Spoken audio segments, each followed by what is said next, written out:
రండమ్మా రండి. భద్రకాళి మాత సత్యంగల దేవతమ్మా. మహత్యమున్నా ఆ తల్లినే నమ్ముకోండి. మీ కష్టాలన్నీ కడతీర్చుకోండి. రండమ్మా రండి.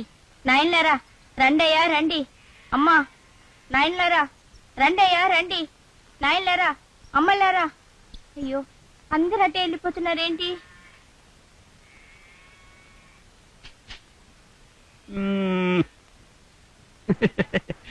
ఏమిటి ఆదిలక్ష్మమ్మ, బస్తీలో బట్టలు అమ్ముకునే వాళ్ళు దోవనపోయిన జనాల్ని ఇలాగే పిలుస్తుంటారు కొనమట్టు. నీ ధోరణి చూస్తే అలాగే ఉంది. ఏం చెప్పమంటావు గోవిందం? ఈ గుడిని నమ్ముకునే బ్రతుకుతున్నాం కదా.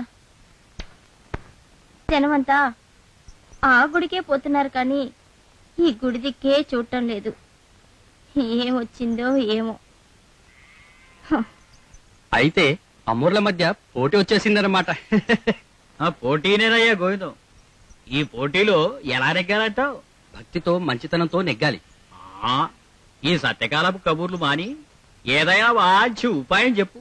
ఎంత పెద్ద సామలురైనా ఏదో మంత్రమో మహిమో చూపందే జనం నమ్మరు. ఆ మంత్రాలే ఉంటే నీ సలహా ఎందుకు?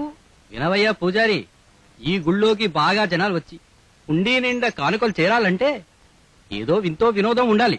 అప్పుడు గాని జనానికి ఆకర్షణ పుట్టదు. అంటే ఏమిటి? నేను మా ఆవిడ కలిసి నాటకం ఆడమంటావా? అదేం అవసరం లేదు. సీతానగరంలో భక్త సమాజం వాళ్ళ కోలాట బృందం ఒకటి ఉంది. వాళ్ళని పిలిచి ఆడిస్తే సరి. గోవిందం, బాగుందయ్యా నీ సలహా. ఆ కోలాట బృందాన్ని పిలిపించి పుణ్య కట్టుకోరాదు? అలాగే. మీ పోటీ ఎట్టాగు ఏడ్చినా ఊళ్ళో వాళ్ళకి మంచి కాలక్షేపమే. నేను వెళ్ళి మాట్లాడతాలే.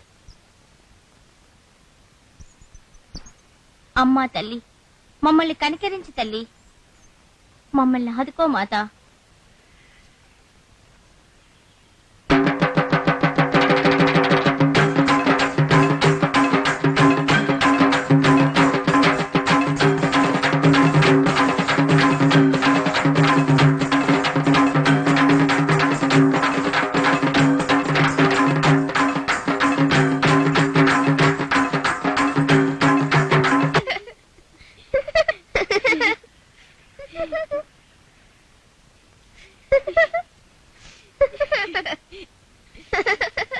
కళ్యాణి కళ్యాణి కళ్యాణి.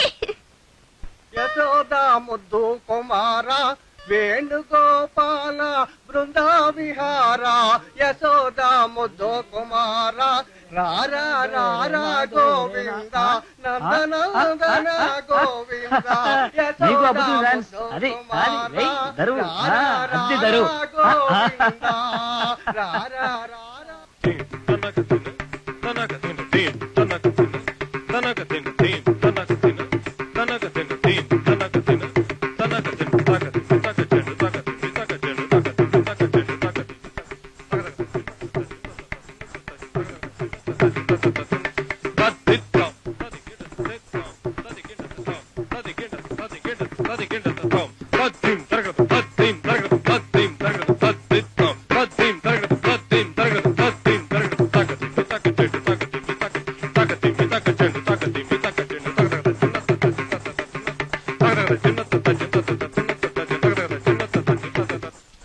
అదేమిటి బేబీ అట్లా నిలబడిపోయావు?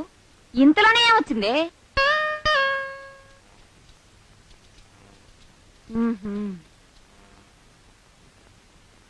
ఏమే కిటికీలోంచి అక్కపక్షా చూస్తున్నావు? ఆహా, చిందులు వేసుకునే దానికి కూచిపూడి కావాల్సి వచ్చిందా? నీలాంటి బజారు మనుషుల దిష్టి సోకే పండు లాంటి నా బిడ్డ వరుగులో ఎండిపోతుంది. పాపిష్టిదా.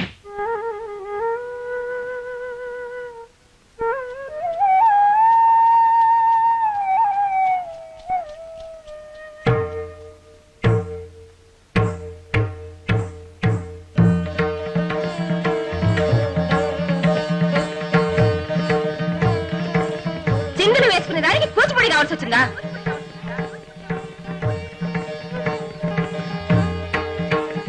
చిందులు వేసుకునే దానికి కూచిపూడి కావాల్సి వచ్చిందా?